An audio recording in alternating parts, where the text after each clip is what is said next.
What a week. I can't believe I'm going live before I've even had time to really think about what I want to say, but that's also just kind of how I do things. So here's why this is happening. There's so many questions. I have so many thoughts. When I wake up in the morning, I wake up really overflowing with just the spirit. And there were so many things on my heart that I felt like were bubbling over and out this morning that I really wanted to share. And hi. And so I have been on phone calls and in meetings all day.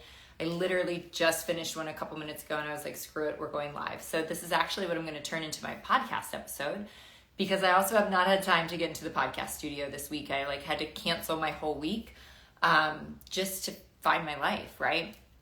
And so there's so many things I want to share. And so I'm going to definitely get to really what I think are I don't know, I scratched some of them down, some ideas of what I wanted to share, but 8 to 10 things that I have seen myself do, or that I realize that I do in times of crisis that make all the difference for me.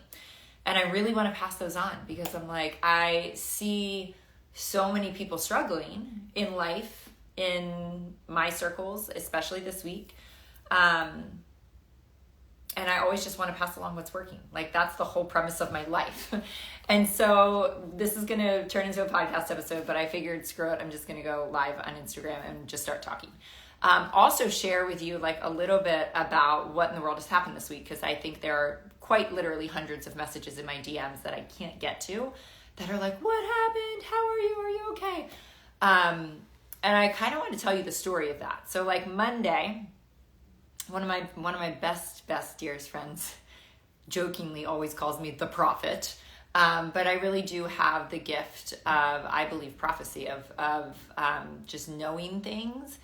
And there have been in the last 18 months 1,000 reasons to be alarmed, and I've never been alarmed. I've always been whatever, there's nothing we can do, head down, just keep working.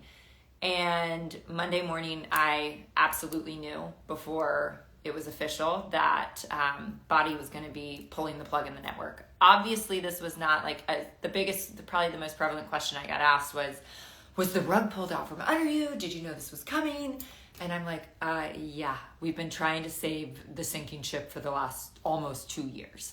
And there's a million reasons why it happened, and no one is to blame. Nobody wanted this to happen, but certainly we have had to make 1,000 changes. And I was on the board for 3 years, so I work really, really closely with BODi. It was coming. We just didn't, we hoped it wouldn't, but we certainly weren't surprised. I mean, I think a lot of people were surprised it happened this soon, but again, never wanted it to come, didn't bank on it happening, but it's definitely not a surprise. And what I found myself in on Monday was total concern for my friends, right? Total, that's where my heart was being ripped out, was not for me. It was for, my best friend Erin, who is currently the top coach in the company. That is such a massive, several years in the making goal to accomplish, and things like that. And just people I know that it was going to affect them more than it was going to affect me. It was actually going to affect me probably monetarily more than anyone that I know, but it was going to affect them on a different level emotionally, and just hard. And I almost kept saying to myself, what is wrong with you, Moira? Your life just dramatically changed in the blink of an eye. I at times I was am I in a state of shock? Because I don't feel the terror or the fear, but I think that is a testimony, and I'm not giving myself the pat on the back. I'm saying the testimony to just the work, the mindset work, what I teach, what I preach is this daily practice of looking for the good, looking for the gifts, looking for the blessings. I mean, even my husband, who I adore and love with all my heart, the next morning he's this is why you don't work for other people. And I was babe, who I have become in this journey. I never would have started a podcast. I never would have written a book. I never would have spoken on stages to thousands of people. Like, I never would have taken our family on all these trips. Our kids wouldn't be who they are. The list could go on for 100 pages about what this brought into my life. If you pull back, and this is one of the things I have on my list of like the 8 to 10 is perspective. If you pull back, right, or pull out and go, okay, if you could roll back to when I was 35 years old and somebody said, listen, you're going to get an opportunity. It's going to completely transform you to a level that you could have never fathomed. It's going to reshape your family. It's going to break generational curses. It's going to, put you on stages, and you're going to be an author, and you're going to be a speaker, all these things. But they're going to say, but at 9 years, you're going to pivot and have to do something else. Would I have said pass? Never, never, never, ever. And maybe it's because my parents raised me with nobody owes me anything. Nobody owes me anything. Nobody owes anybody anything, And I am so lucky and so blessed to have had that income when I had it. I can start to go down the rabbit hole of I built that customer base, you're stealing it, da da da da. What's the point? What is the point? Right? Live in the solution. Immediately I started to look towards, at first, because I was I will never do this again. I will never do this whole network marketing thing again. Things may be changing.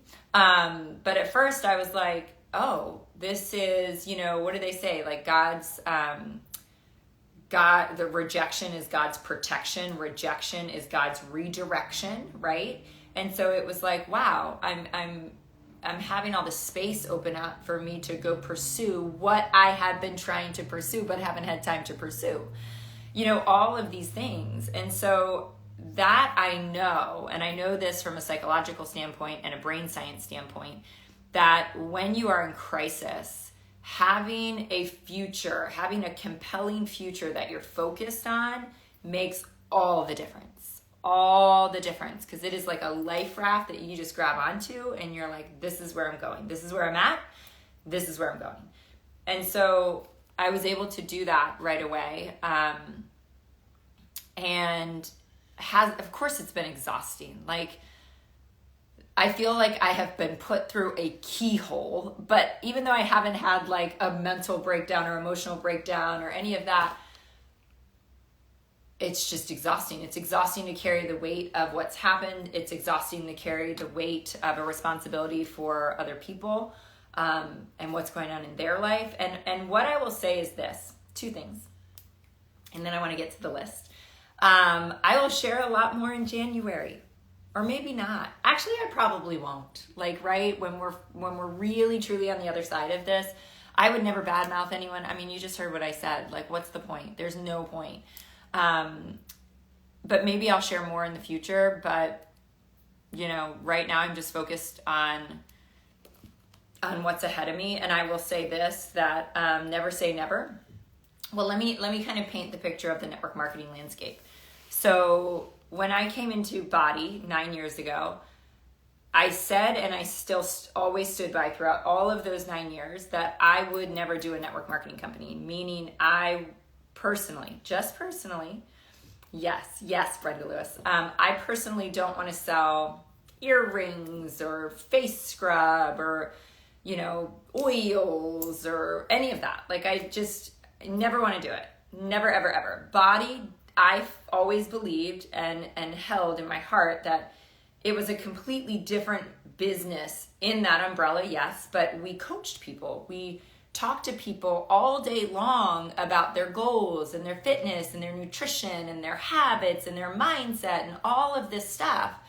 And so it wasn't under the same umbrella at all, right? And the crazy part, and I don't want to share all of these details, but the most insane part of all of this, what are and I don't want to call them vultures, the opportunists that come out that have been knocking on my door, that have offered me literally obscene amounts of money, Like, I was like, I'm so sorry. Did you just offer me, like, what? To just come to your company, obviously, and bring my team? That happens. I think that's important to know, because Brian was literally like, you're not going to get on a phone. They just offered us like more money than I could ever dream. And I was like, no, I will not ever get on the phone with somebody that offers me money, because I cannot be bought. Like, when I am in times of crisis, I will tell you, my fierce character traits come out. Like, my loyalty to my team, I will throw my body in front of the bus to save you. No, I don't care how much money you want to offer me. That is never going to be an option. I'm not even returning that message. I'm not getting on the phone.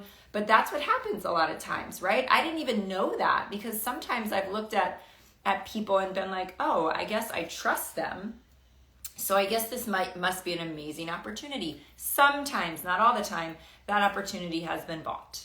I will not be bought. Never, ever, ever. I don't care how much money it is. That's not an option. And so, yes, lots and lots of crazy things have been thrown my way. What I realized in this, when in the beginning I thought, oh, I guess I'm just supposed to pursue, finishing the book and doing the TED Talk and getting on more stages. And I think that's what God wants me to do. That's kind of where I was in that first day or two. And I'm not changing that, because that's always being pursued. What I realized was, I have all these gifts that I have all these gifts that God has developed in me in the last 9 years, that I love to teach. I love to train. I love to build belief. I love community. I love my team.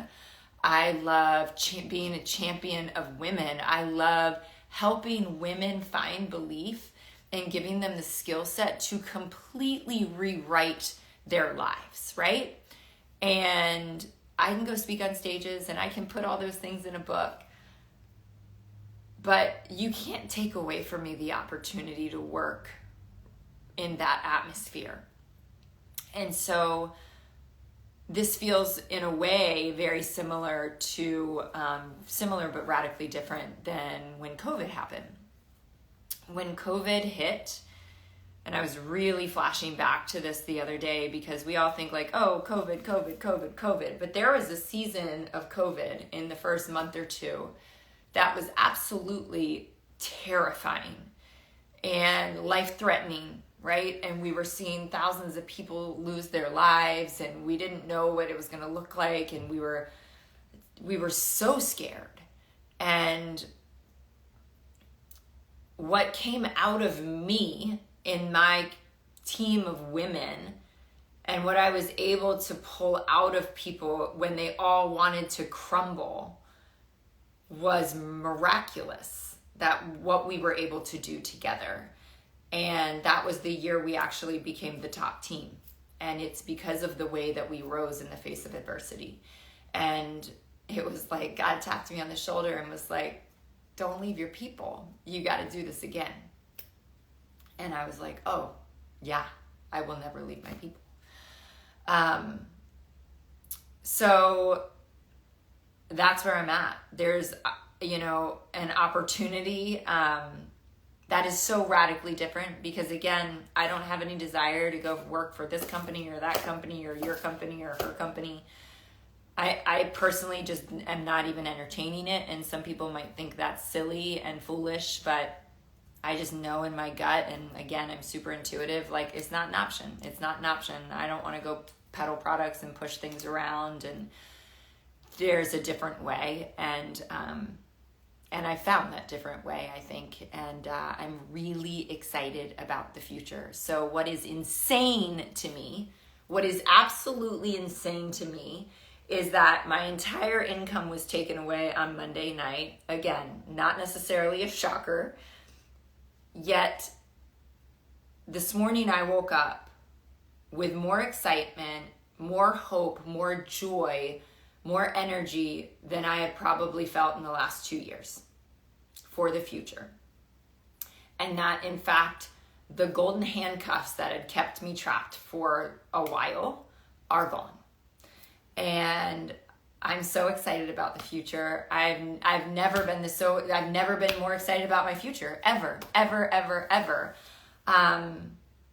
And so I'm going to wrap with this. I kind of touched on all of these things, but I want to bullet them out for you guys and just take notes if you're at a place that you can take notes. Please don't take notes if you're driving.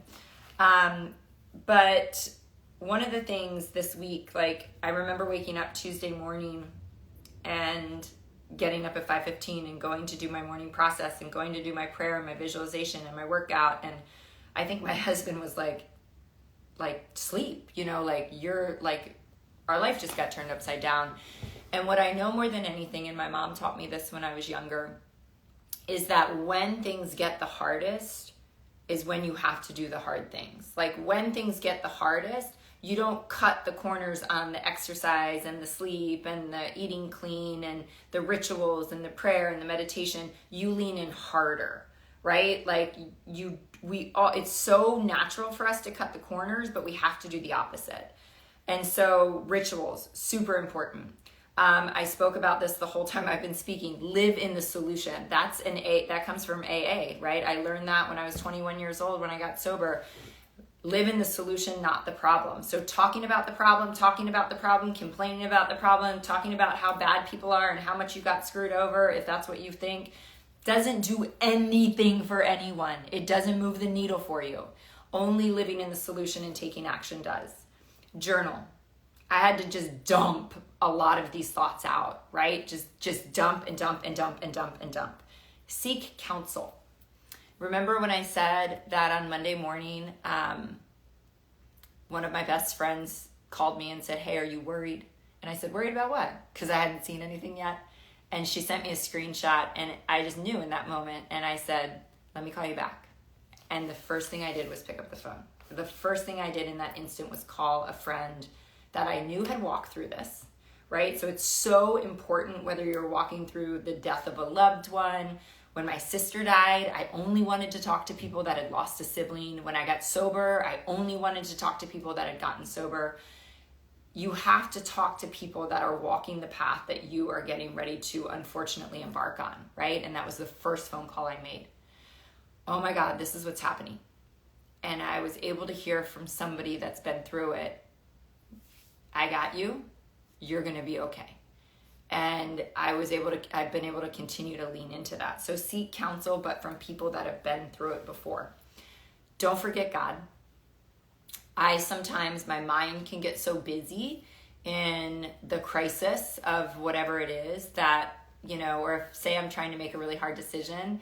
I have a whole podcast on what you need to do when you're trying to make a tough decision, but it's funny. I laugh because often people are like, "What's God saying?" Or "Have you prayed about it?" And I'm like, "Oh my God, I totally forgot." like literally I've been so in it and consumed by it that I literally forgot to go, "Here it is, God. I'm turning it over," right? So don't forget God. And in that vein, I always say get in the Word, get into Scripture if you can. I definitely hung on to some Scriptures this past week. And then I said it in the very beginning, the perspective, right? It's no different than my daughter at 14 years old being heartbroken the other day. And I was like, "Girlfriend, when you're 30 years old, do you think this is going to matter?" Not that I wasn't honoring her pain at the same time and in that conversation, but there was a part of it where I was able to say, pull out and imagine you're 30 years old. You're not even going to remember this kid's name.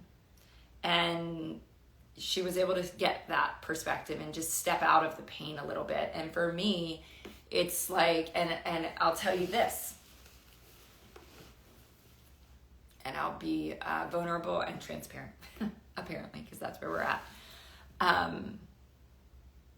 It was Tuesday morning, the morning after all of this had happened, and I was just kind of sitting there consumed by it with thoughts. I wasn't upset or angry.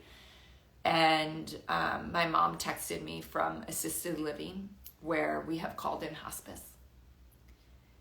And she needed me. And I thought, this does not matter. Somebody taking a paycheck that I can rebuild and I can go find again somewhere else, like I just saw the perspective of her life, right? Like, she is literally at the end of her life. And it was like, if this had happened to her 40 some years ago in her lifespan, would it have really been that big of a deal? No. So perspective. Perspective is huge. So with that, I love you guys. I am here for the future and so excited to just link arms and just help women continue to rise and change their life. And I've never been more excited about it in the last 4 years than I am now. So I would say this: if you're like, what are you talking about? Shoot me a DM. But really, I just wanted to pass all of this along, answer so many of your questions, and just share with you where I'm at, because so many of you have reached out and it means the absolute world to me. So yes, I am okay. I am better than okay. I'm on solid ground. Does it suck? Yes. Is it the end of the world? No. And I'm here for the rising.